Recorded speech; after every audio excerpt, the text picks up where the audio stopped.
അങ്ങനെ ഞാനും പോയി സരസ് മേള നമ്മുടെ ചാലിശ്ശേരിയിലെ. വന്നപ്പോൾ തന്നെ നല്ല വൈബ് മണിച്ചേട്ടൻ്റെ പാട്ടിൽ പിള്ളേരുടെ അടിപൊളി ഡാൻസ് ആയിരുന്നു. ഫസ്റ്റ് ഞാൻ എന്തൊക്കെ സ്റ്റേറ്റ് കണ്ടു എന്ന് പറഞ്ഞുതരാം. പത്തനംതിട്ട കണ്ടിട്ടുണ്ടായിരുന്നു.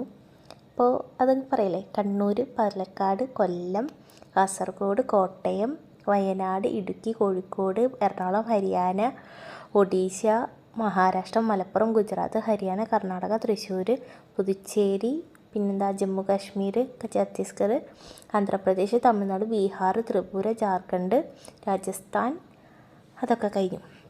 അപ്പോൾ ഇത്രയൊക്കെ ഉണ്ടായിരുന്നു കേട്ടോ. ഇനി നമ്മുടെ സാധനങ്ങളുടെ കാഴ്ചകളായി.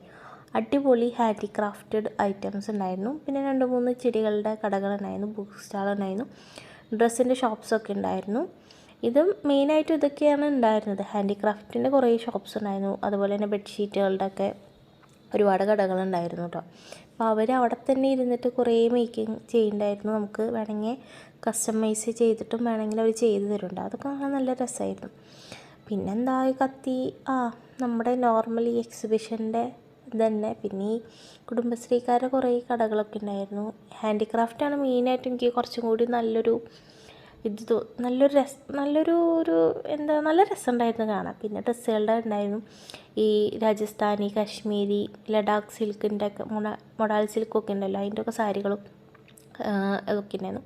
പിന്നെ എല്ലാത്തിനും അത്യാവശ്യം റേറ്റ് ഉണ്ട് കേട്ടോ. പിന്നെ അത് നോർമൽ നമ്മുടെ എക്സിബിഷൻ ആകുമ്പോൾ ആ ഒരു പ്രോഫിറ്റ് ഇതൊക്കെ അങ്ങോട്ടും ഇങ്ങോട്ടൊക്കെ പോകുമ്പോൾ റേറ്റ് ഉണ്ടാവുമല്ലോ. ആ ഒരു ഇതിൽ അത്യാവശ്യം റേറ്റ് ഉണ്ടായിരുന്നു. പിന്നെ അങ്ങനെ കാഴ്ചകളൊക്കെ ഉണ്ട്.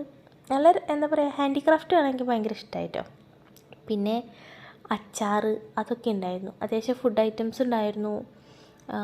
ഇങ്ങനത്തെ കുറേ ഐറ്റംസ് ഉണ്ടായിരുന്നു. ഞാൻ എല്ലാത്തിൻ്റെയും സാമ്പിൾ മേടിച്ച് കഴിച്ചിട്ടുണ്ടായിരുന്നു. എല്ലാം നല്ല ടേസ്റ്റ് ആയിരുന്നു. അത്ര സ്പ്രേ ഇതൊക്കെ കഴിഞ്ഞ് പിന്നെ അങ്ങനെ ഇറങ്ങി ഞാൻ. ഇത്ര തന്നെ ഉണ്ടായിരുന്നുള്ളൂ. നെക്സ്റ്റ് നമ്മൾ പോയത് ഫ്ലവർ ആൻഡ് പെറ്റ് ഷോ ആണ്. പക്ഷേ അതിൽ പെർ ഹെഡ് 50 രൂപ ചാർജ് ചെയ്യുന്നുണ്ടായിരുന്നു കേട്ടോ. ഈ ഒരു ഏരിയയിലാണ് ഫ്ലവേഴ്സ് ഇങ്ങനെ കുറച്ച് സെറ്റ് ചെയ്തിട്ടുണ്ടായിരുന്നു. കാണാൻ രസമുണ്ട് കേട്ടോ. നല്ലൊരു ഏരിയയിലൊന്ന് സെറ്റ് ചെയ്തപ്പോൾ നല്ല ആ ഒരു നൈറ്റിൽ നല്ല വ്യൂ കിട്ടുന്നുണ്ടായിരുന്നു. ആ ഒരു തന്നെ ഉണ്ടായിരുന്നു.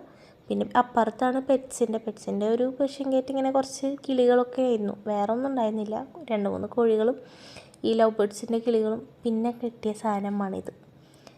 കുഴപ്പമൊന്നുമില്ല കേട്ടോ, പേടിയൊന്നുമുണ്ടായില്ല. പക്ഷെ എന്തോ ഒരു വരെ പിന്നെ അങ്ങനെ പുറത്തിറങ്ങി. പിന്നെ ആ ഒരു നൈറ്റ് വൈബ് വേറെ ലെവലാണല്ലോ. നമ്മുടെ യന്ത്രൂഞ്ഞാലിൻ്റെയും മരണക്കിണറിൻ്റെ ഒക്കെ ഒരു അതൊരു വേറെ വൈബാണ്. നമ്മുടെ പൂരത്തിൻ്റെ ഒക്കെ ഒരു വൈബ് കിട്ടുമല്ലോ.